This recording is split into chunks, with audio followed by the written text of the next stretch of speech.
नमस्कार दोस्तों, आप सभी का स्वागत है सीके यूनिक एग्जाम ट्रिक्स में। दोस्तों आज हम सूचना तकनीकी से रिलेटेड अगला वीडियो देखेंगे। ये सारी चीज़ें आप देख चुके हैं। मैंने इसमें शामिल किया था कि कैसे या कौन सा क्वेश्चन आया था पिछली बार शिक्षक भर्ती की बात करें स्पेशली, तो ये देखिए आप का ये क्वेश्चन आया था और जो भी हैं मतलब इसके पहले वीडियो में भी मैंने दिया था।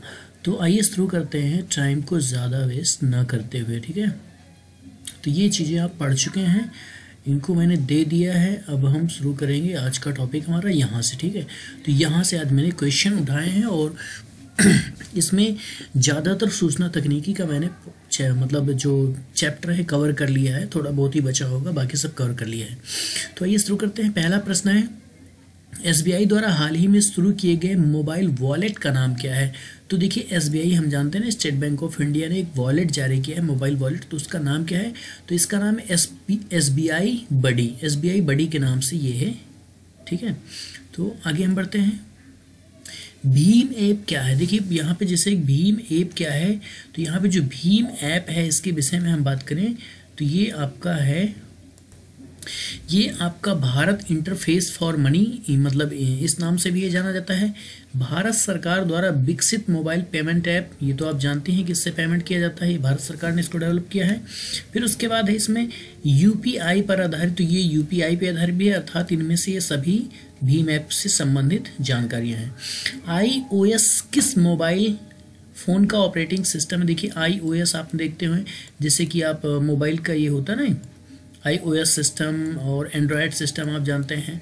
तो ये iOS जो ऑपरेटिंग सिस्टम है किस मोबाइल से रिलेटेड? देखिए ओप्पो, नोकिया, रेडमी, तो ये एप्पल से रिलेटेड है iOS। ठीक है, याद रखिएगा जो iOS सिस्टम होता है ऑपरेटिंग का, ये किससे रिलेटेड होता है? एप्पल से रिलेटेड है। सिम का पूर्ण रूप क्या है? तो देखिए ये क्वेश्चन कई बार पूछा गया है सिम से रिलेटेड। तो देखिए इसका जो आंसर होता है सब्सक्राइबर आइडेंटिटी मॉड्यूल होता है। ठीक है, सब्सक्राइबर आइडेंटिटी मॉड्यूल होता है। देखिए यहाँ पे आपको ये चीज़ ध्यान देना है, चूंकि यहाँ पे देखिए सब्सक्राइबर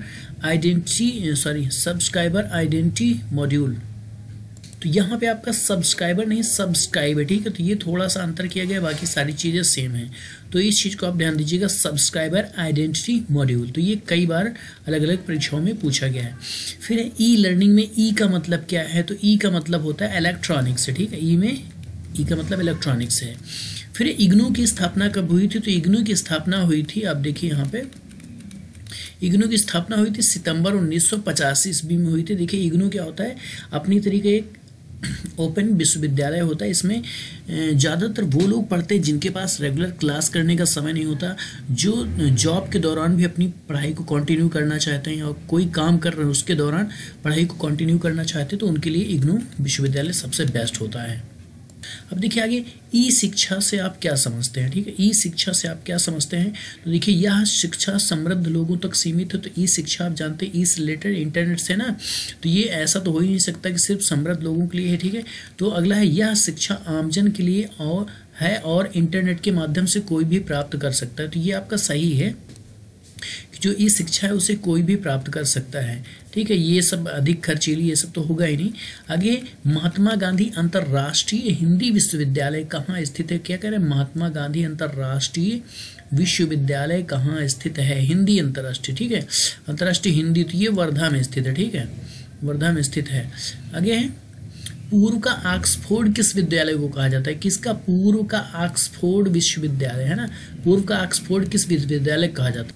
तो ये दोस्तों इलाहाबाद विश्वविद्यालय को ही पूर्व का ऑक्सफोर्ड कहा जाता है। ठीक है, फिर है यूपी का एकमात्र खुला विश्वविद्यालय कौन है? खुला का मतलब वही हो गया ना ओपन यूनिवर्सिटी जिसे हम कहते हैं। ठीक है, मुक्त विश्वविद्यालय, देखिए बुंदेलखंड विश्वविद्यालय इग्नू, तो ये मैं आपको बता दूं राजर्षि टंडन मुक्त विश्वविद्यालय है, ये आपका इलाहाबाद में स्थित है। ठीक है, फिर सीपीयू के कितने भाग होते हैं? तो यहाँ सीपीयू के कितने भाग होते हैं? तो सीपीयू के 3 भाग होते हैं। देखिए तीनों भागों को मैंने यहाँ दिया है नोट में। कंट्रोल यूनिट जिसे सीयू कहते हैं, मेमोरी यूनिट और अर्थमेटिक लॉजिक यूनिट जिसे हम एलयू कहते हैं। तो सीपीयू के कितने भाग होते हैं? 3 भाग होते हैं। आगे है OER अर्थात ओपन एजुकेशनल रिसोर्स किस स्तर तक के विद्यार्थियों के लिए उपयोगी नहीं है? कह रहा उपयोगी नहीं है, तो ये प्राथमिक स्तर के लिए उपयोगी नहीं है। देखिए ओपन का मतलब जैसा मैंने बताया ना कि ये ओपन लर्निंग एजुकेशन है तो ये प्राथमिक स्तर के लिए नहीं ठीक है, बाकी इन सभी के लिए ठीक हो सकता है, ठीक है, माध्यमिक और उच्च माध्यमिक के लिए।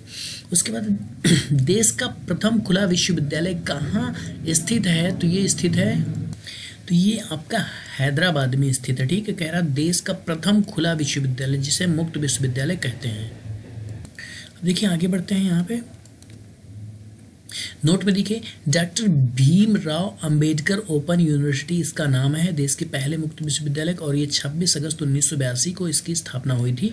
और आपने देखा कि जो इग्नू है इसकी स्थापना कब हुई थी, 1985 में हुई थी, है ना। तो दोस्तों आज के वीडियो में बस इतने ही क्वेश्चन मैंने कवर किए हैं, और जहाँ तक है मैंने ज़्यादातर क्वेश्चन को कवर कर लिया, और जो थोड़ा बहुत बचेगा मैं उसको भी कवर करवा दूँगा। तो दोस्तों वीडियो देखने के लिए बहुत बहुत शुक्रिया, मिलते हैं नेक्स्ट वीडियो में।